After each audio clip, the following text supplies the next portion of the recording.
José Maria Silva Rosa é mestre e doutor em Filosofia Medieval pela Universidade Católica Portuguesa. Nosso convidado é docente na Universidade da Beira Interior, em Covilhã, Portugal.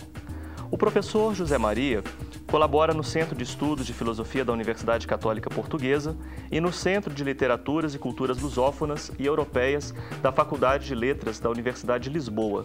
Além disso, o professor José Maria colabora no Gabinete de Filosofia Medieval da Faculdade de Letras da Universidade do Porto.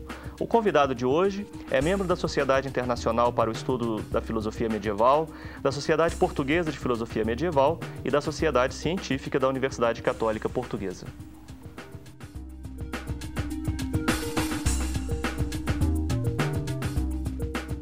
Professor, obrigado pela sua participação aqui no Religare, por ter aceito o nosso convite para falar sobre o pensamento medieval.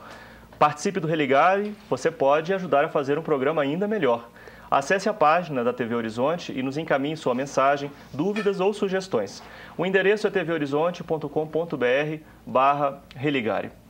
Professor, você está aqui no Brasil para uma série de atividades, né? Todas elas relacionadas à filosofia medieval, ao pensamento medieval?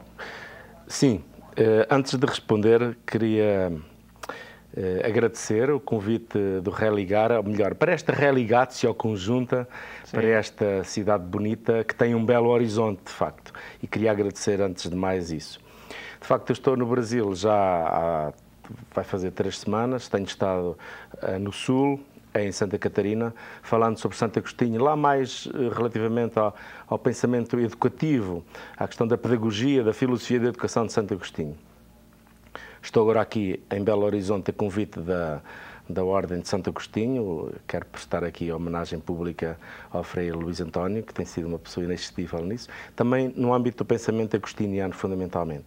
Mas aqui mais, diríamos, mais uma introdução a alguns aspectos concretos, uma espécie de mini-curso sobre alguns temas, fé e razão, alguns diálogos fundamentais de Santo Agostinho. Portanto, temas mais de espiritualidade e de filosofia, diríamos assim. Sim. Lá em Goiânia, para onde vou a seguir, vou falar um pouco mais do pensamento político que decorre de Santo Agostinho, ou que traz Santo Agostinho, enfim. E depois, finalmente, na Bahia, vou falar mais sobre Agostinho Retor, a questão da retórica, da filosofia da linguagem. De modo que é um périplo muito agradável por terra brasilis. Que bom. Seja sempre bem-vindo aqui ao Brasil. Já conhecia o Brasil? Conhecia Rio, São Paulo e Curitiba, onde vivi durante algum tempo. Sim. Mas, portanto, não conhecia nada. Conhecia isso, não conhecia nada. É verdade. Bem, nós vamos falar aqui sobre o pensamento medieval, mas talvez seja interessante começar abordando o que é que antecedeu o pensamento medieval e o que é que o tornou possível. Né? Quais são as origens do pensamento medieval? Bom, os próprios pressupostos da sua pergunta terão que ser discutidos à medida que nós formos conversando. Mas eu diria que, evidentemente, para o pensamento medieval concorrem pelo menos 2 grandes fontes. Por um lado, o pensamento da filosofia grega e greco-romana, helenística, já falaremos um pouco disso. Por outro lado, o pensamento bíblico. É o encontro do Liber Scripturae, podíamos dizer assim, o livro da Escritura, e por outro lado, o livro da natureza, no qual os estoicos, por exemplo, trabalharam muito. Convém dizer aqui algo que me parece importante para os nossos espectadores. A gente pode ler a história de um ponto de vista crente, de um ponto de vista fiel, da fé, pode lê-la de um ponto de vista do estudioso, do historiador. Eu diria, deste ponto de vista, a cultura grega, a filosofia, a sabedoria grega, foi uma espécie de salvação, alguém diria providencial, mas é noutra leitura, para que o cristianismo não se tornasse mais uma seita mais uma seita, dentre muitas outras que vinham do Oriente, no contexto, diríamos, do helenismo tardio. Sim. Porque foi uma aposta na racionalidade. Eu diria que a grande fonte do pensamento medieval neste viés, neste horizonte grego, é uma aposta clara na racionalidade. Contra duas tendências. Uma tendência que era gnóstica, que era, no fundo, uma salvação pela iluminação pura, simplesmente, e outra tendência que era fideísta, que era recusar qualquer diálogo com a cultura, qualquer diálogo com o pensamento grego, porque isso era, de algum modo, filha do demónio. Por outro lado, essa abordagem bíblica, esse sentido do tempo, da aliança, da cultura, que o cristianismo leu muito por via da encarnação, que o verbo encarnou.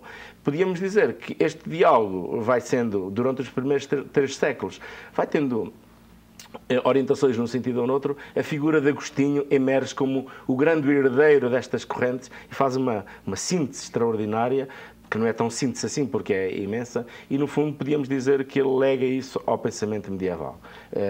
Portanto, as correntes, podíamos dizer, a filosofia grega, nas suas diferentes vertentes, mas sobretudo estoicismo, epicurismo, cepticismo, são as grandes correntes do pensamento helenístico antigo, é a literatura dos poetas latinos, Horácio, evidentemente, Virgílio, e é o pensamento bíblico judaico-cristão.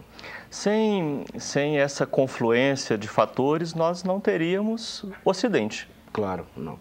Não teríamos Ocidente. Teríamos que falar, talvez, para sermos justos, esperar um pouco mais para o contributo do pensamento árabe, porque o pensamento árabe foi decisivo, entre o século VII e o século XI, XII, decisivo para a configuração do que nós hoje chamamos Ocidente. Sem a transmissão do conhecimento por via do pensamento islâmico, o Ocidente não seria de facto o que é. Mas neste primeiro momento, sem dúvida, o Ocidente, como diz Tertuliano, o Ocidente é o encontro de Atenas, Jerusalém e Roma. É uma bela trindade que está na gênese do Ocidente, sem dúvida. Sim. Falando sobre Ocidente, quer dizer, se essa confluência é o que faz está na base, né, na emergência do que é o Ocidente, o pensamento medieval foi o que tornou possível a consolidação desse processo?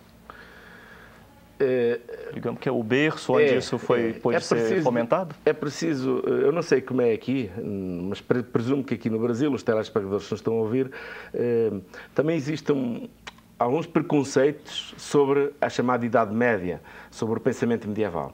Eles já não existem hoje tanto do ponto de vista do estudioso, mas do ponto de vista da opinião comum ainda existe. E é preciso desmontá-los um pouco, criticar esse tipo de preconceitos. Temos que, em primeiro lugar, dizer o seguinte: a Idade Média nunca teve consciência de si como Idade Média. Sim. A etiqueta, a placa Idade Média é criada pela modernidade. Temos Condorcet, temos Voltaire, temos outros um pouco antes, para dizerem que ali não aconteceu nada de importante. O que importa aconteceu lá atrás, na Antiguidade, Platão, Aristóteles, Estoicismo. Depois há um período negro, mas era negro porquê? Porque eles desconheciam. A negrura, a escuridão estava nos olhos dos iluministas, passa aqui o paradoxo. E depois começa a modernidade. Portanto, no meio não há nada. Esta visão preconceituosa, que considera que o que está em transição, o que está no meio não interessa, cada vez mais ela não se sustenta à medida que os estudos sobre o pensamento medieval foram sendo prosseguidos. Sim. E hoje é ainda um preconceito de jornalista. Você não é um jornalista no sentido, é um jornalista culto, evidentemente, mas no sentido de uma certa cultura superficial de espuma ainda existe isso. Ora, eu pergunto, como é que é possível pôr uma etiqueta em 1000 anos de história? 1000 anos de história onde aconteceram muitas coisas, onde nascem as grandes ordens, como a ordem beneditina, que é São Bento é o padroeiro da Europa, com o ora et labora, este equilíbrio entre a vida contemplativa e a vida ativa.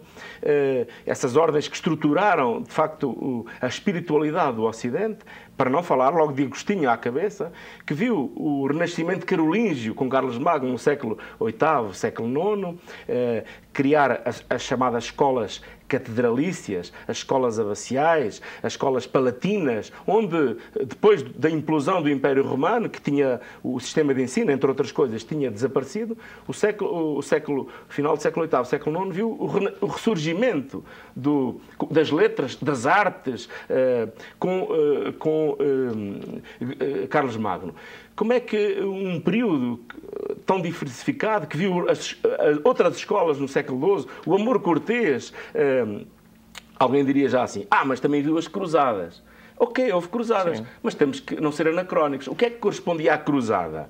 A cruzada respondia precisamente a um certo ideal de conquista, evidentemente, dos lugares santos, porque estavam ocupados, mas correspondia simultaneamente também a um ímpeto de uma Europa que já não sabia o que fazer dentro de si e, portanto, se expandia, como mais tarde virão os descobrimentos ou as descobertas. Como é que uma Europa que vê surgir, ou uma Idade Média que vê surgir a grande criação do Ocidente, que são as universidades, no século XIII, como é que é possível dizer isto? Que vê surgir as catedrais, que vê surgir figuras como Boaventura, Tomás de Aquino, Guilherme de Ockham, Duns Scoto. Quer dizer, pôr uma etiqueta em cima disto é não saber nada, rigorosamente nada. Tiramos a etiqueta, vamos conversar no segundo bloco o que é que fica, então, desse pensamento que chamamos pensamento medieval. O Religare de hoje conversa com José Maria Silva Rosa. Ele é doutor em filosofia medieval, visita o Brasil para a apresentação de suas pesquisas. Nós vamos para um breve intervalo e voltamos já.